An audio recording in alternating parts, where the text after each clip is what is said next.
안녕하세요, 여러분. 한희재미 배정선 선생님입니다. 오늘은 한국어 문법 36번째 시간, 조차와 마저 한번 비교해 보려고 합니다. 조차와 마저 여러분 조금 어려운 조사예요. 그죠? 명사하고 같이 쓰는 문법인데요. 그래서 명사조차, 명사마저 형태로 씁니다. 조사니까 당연히 명사와 붙여 써야 합니다. 자, 그런데 이 조차와 마저의 의미가 조금 어려워요. 그죠? 조차는 여러분이 생각할 때 이렇게 생각을 해보시면 좋을 것 같아요. 아주 기본적인 것, 가장 기본이 되는 것이라고 한번 생각을 해보시고, 마저는 가장 마지막에 있는 것. 자, 그러면 여러분 어때요? 우리가 가장 기본적인 거를 가장 마지막에 포기하죠. 만약에 포기를 해야 되는 상황이라면 예를 들어서 지금 경제가 조금 안 좋습니다. 그래서 우리가 소비를 줄여야 돼요. 돈을 좀 덜 써야 됩니다. 돈을 아껴야 됩니다. 그러면 어떻게 해요? 뭐부터 줄이나요? 일단 옷 사고 화장품 사고 이런 거 안 해도 되는 거는 줄이잖아요. 그죠? 그렇지만 제일 마지막에 사람은 먹어야 살 수 있으니까 식비, 음식에 쓰는 돈을 가장 마지막에 줄이잖아요. 그게 바로 가장 마지막인데 그러면 그게 가장 기본이 되는 거잖아요. 그래서 조차와 마저는 어느 정도 의미가 비슷합니다. 그래서 여러분들이 조차를 쓸 때도 마저를 써도 될 것 같은데 또 마저를 쓸 때 조차를 써도 될 것 같은데 그럴 때가 조금 있어요. 그래서 선생님이 조차와 마저를 따로따로 하지 않고 한번 같이 영상을 찍어 보려고 하는 겁니다. 자, 조차와 마저 중에서 조차 먼저 한번 볼게요. 너무 화가 나서 그 사람 이름조차 듣기 싫다라고 이야기를 했는데요.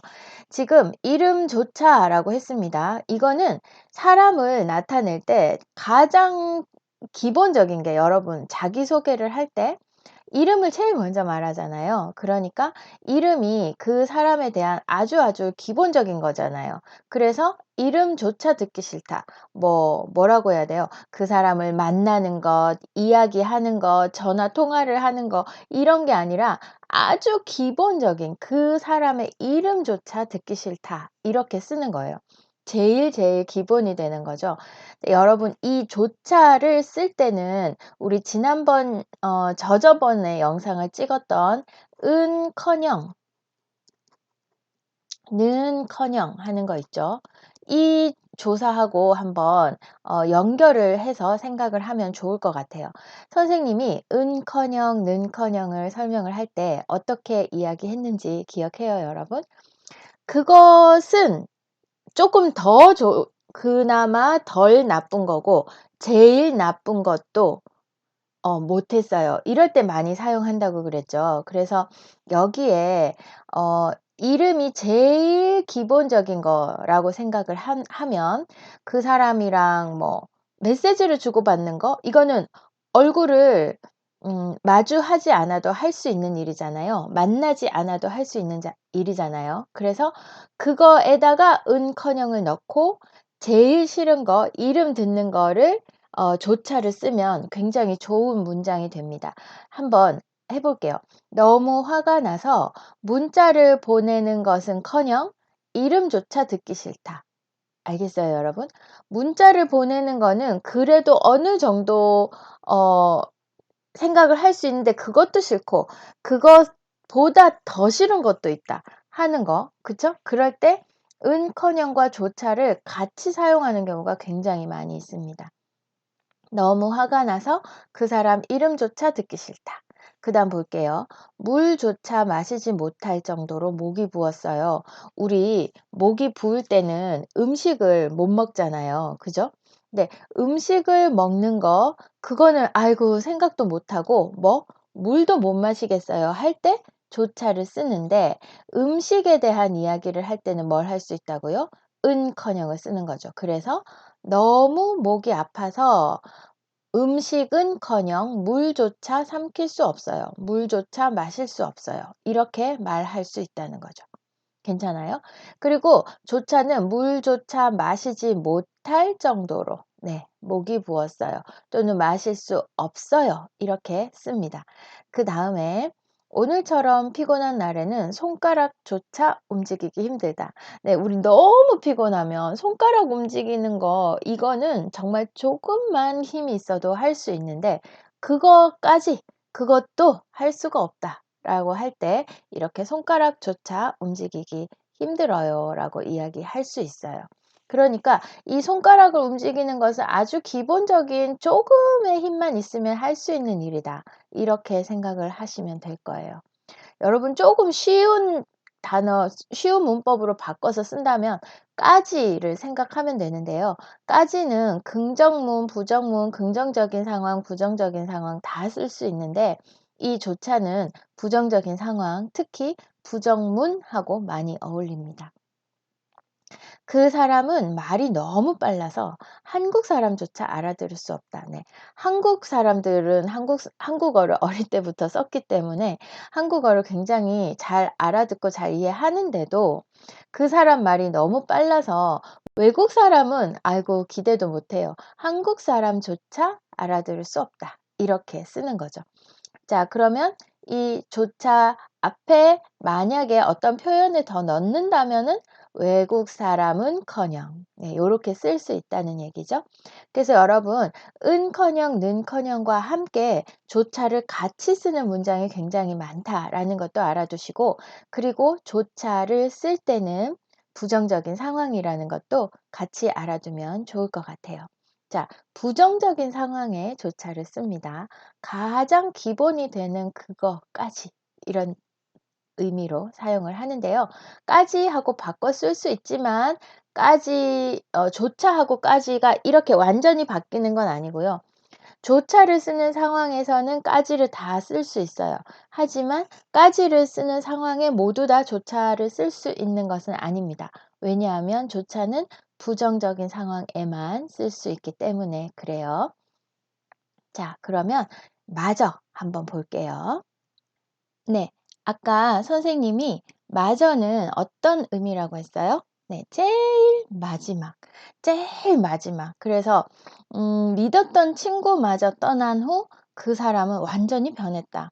여기서 믿었던 친구마저 다른 회사 다니면서 알던 사람들 떠났어. 아, 그래도 괜찮아. 나는 친구가 있으니까.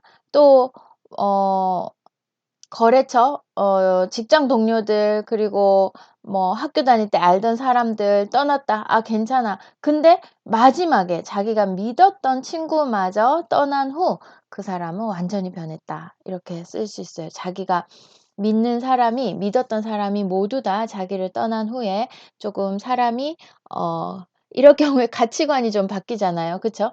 네, 그 사람은 완전히 변했다. 이렇게 얘기를 할 수 있습니다. 어떤 상황인지 아시겠어요? 다른 사람이 떠나는 것까지는 조금 속상하지만 참을 수 있었어요. 그런데 맨 마지막 저 친구만큼은 나를 내 곁을 지켜줄 거야 했던 그 친구까지 그 친구마저 떠난 후에 그 사람은 완전히 변했다라고 어떤 상황인지 아시겠죠? 부모님마저 내 얘기를 믿지 않으셨다. 네. 어떡해요? 그러니까 보통 우리 어떤 이야기를 할 때 어떤 상황이 되었을 때 나를 가장 끝까지 믿어주는 분들이 보통 부모님이잖아요. 그런데 부모님마저 내 얘기를 믿지 않으셨다라고 하는 것은 이 부모님이 가장 자기가 마지막이라고 생각했던 사람이라는 얘기죠. 그 다음 눈이 내린 데다가 기온마저 떨어져 길이 꽁꽁 얼었다. 자, 눈이 내리면 운전하기 힘들고 다니기도 힘들어요. 그런데 거기에 기온마저 떨어졌어요. 기온까지 떨어졌어요. 그래서 길이 꽁꽁 얼었다는 거죠. 눈이 온 채로 길이 얼으면 길이 얼면 굉장히 힘든 상황이 되죠. 그래서 눈이 내린 데다가 기온마저 떨어져. 여기도 보세요, 여러분. 마저 대신에 까지 쓸 수 있습니다. 근데 이런 비슷한 의미로 어디 가장 기본적인 것, 가장 마지막이라는 의미로 까지는 다 사용 가능해요. 까지. 그러니까 까지를 굉장히 제일 넓게까지 쓸 수 있고 그다음에 부정적인 상황에 조차와 마저를 쓰는데요.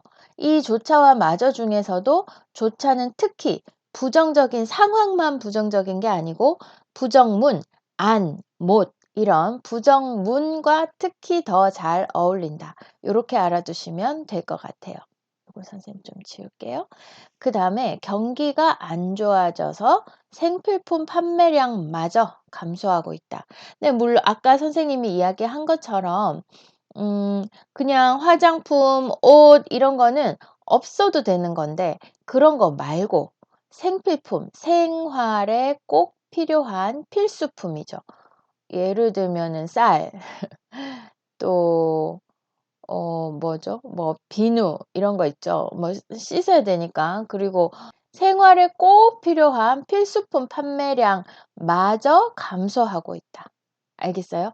그러니까 경기가 안 좋아졌으니까 이런 생필품 판매량까지도 줄어들고 있다, 감소하고 있다라는 얘기인데 요것도 경기가 안 좋다는 부정적인 상황이잖아요.